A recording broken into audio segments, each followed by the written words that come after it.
Akkam jirtu hojjettoota fi jaallatamtoota chaayinaalii zaanii YouTube marti keessanuu har'a viidiyoo barumsa ajaa'ibaa qabu tokko qabadhee isiniif dhiyaadheetiin jira.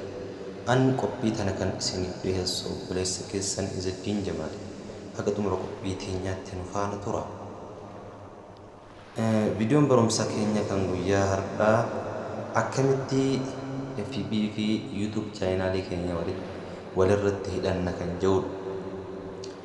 Dura YouTube chaayinaalii keenyaa fi FB walirratti hidhuudhaaf FB'n kee isa light jiru kana osoo hin taane FB guddaa kanii fi Facebook jiru kana ta'uu qaba. Erga yooniif Facebook guddaa kana qabaatutee kanarratti tuqxee sana booda yeroonii fi FB seentu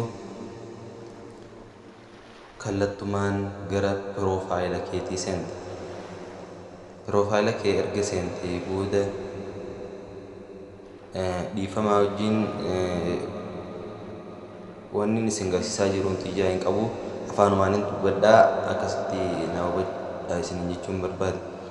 Sana booda isa kara jalaa kana jiru kaniif see your about information kajoo kanarratti tuqxe. Yeroo kanarratti tuqxee booda amma kiyya hidhamee jira. Akkaataa itti hidhaman kana irraa balleessuu yoo barbaadees irraa balleessitanii isin argisiisa.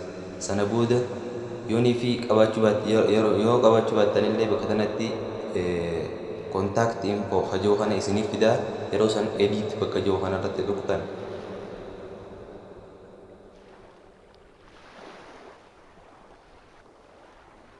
Erga achirratti tuqxanii booda akkanatti isinii fida.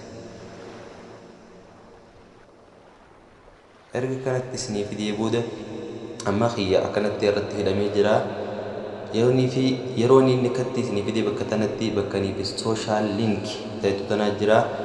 Sana durallee asa kanatti add phone number kana gad jiru kanarratti hin tuqxanii kara jalaa kana dhuftaniiti bakkanii fi social add link bakkeetu kanarratti bakka add social link itti kanatti erga tuqxanii booda akkanatti isinii fidaa.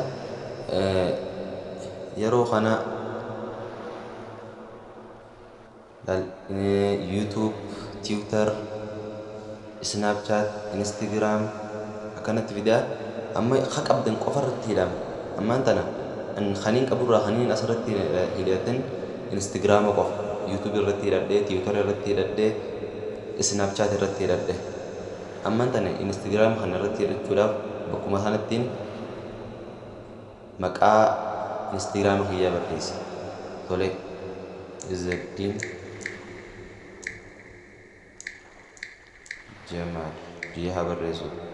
Sana booda akkanatti fidaa bakkanii fi add link kanatti ergaan tuqee kanatti naa fidee bakkanii fi save jettu kanarratti san booda save kajoo kanarratti ergaan tuqee booda search godhaa jira. Kanatti naa fida. Amma argitanii jirtu isinilleen akkasitti dabalataa jechuudha. Ammaan tana piroofaayila kiyya jala dhaqee akkanii fi Instagramni dabalame haa ilaallu.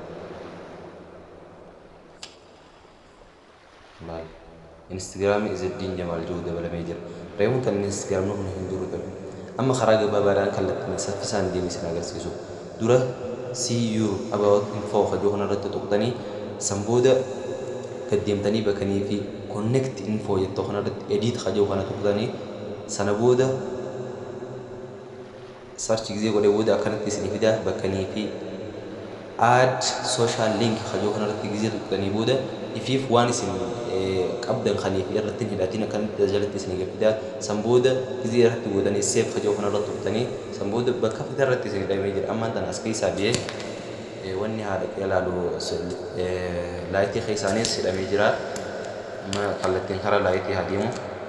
Ergaan asirratti hidhee booda san booda isin godhee laayitii keessaa waan seenes laayitii irrattis numa hidhamaa jechuudha. Laayitiin numan hiine malee hidhame ni agarsiisa.